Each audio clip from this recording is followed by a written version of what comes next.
Welcome to Crypto Zoltan. My name is Zoltan, and today we're going to talk about the differences between cryptocurrency coins and tokens. Understanding the fundamentals of what you are investing in will start you off on the right foot on the path to financial freedom. Stick around because when we are done with this video, you'll be able to ask yourself one simple question to quickly know whether you're looking at a crypto coin or a token.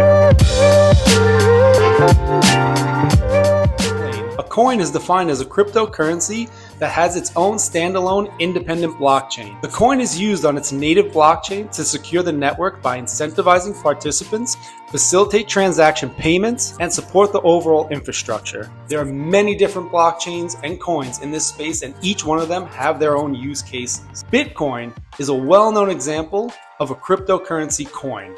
It has its own native blockchain, and the coin is used to facilitate decentralized peer-to-peer transactions that provide rewards to incentivize participants to keep the network secure, and is used by many people as a store of value. A token is a digital currency or asset that operates on top of an existing blockchain and relies on the infrastructure it's developed on to operate. If you're wondering why someone would create a token instead of a coin, think of it this way. If we were trying to get in shape and build muscle by lifting weights, would you go out and spend a lot of time and resources to build your own gym?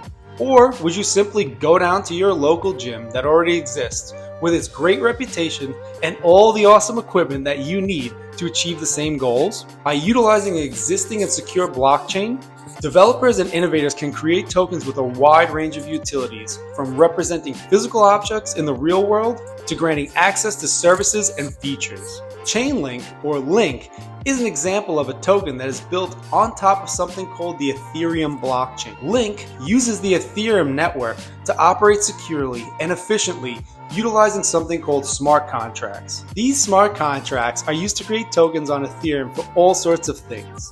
Like in the case of Link, it offers Chainlink a viable tokenized solution to bridge blockchain-based smart contracts to real-world off-chain data. While the Ethereum blockchain has its own native coin called Ether, or ETH, its technology and infrastructure offers the opportunity for developers like Chainlink to build on top of their blockchain, taking advantage of all that the Ethereum ecosystem has to offer. So, what's one simple question we should ask ourselves when we're looking at a coin or a token? That's easy. Does it have its own blockchain? If the answer is yes, then it's a coin. If the answer is no, then it's a token. Both coins and tokens are vital to the crypto ecosystem. They each have their own unique roles, and they complement each other to form a thriving and robust environment which has the potential to revolutionize industries, create new ones, and solve problems. I hope you enjoyed this video, and if you found this information helpful, don't forget to hit that subscribe button and give us a like. I'd love to hear your thoughts. What's your take on coins versus tokens? Do you have any tokens or coins that you think have the potential to revolutionize the crypto industry? Drop your thoughts in the comment section below. Until next time, thanks for watching Crypto Zoltan.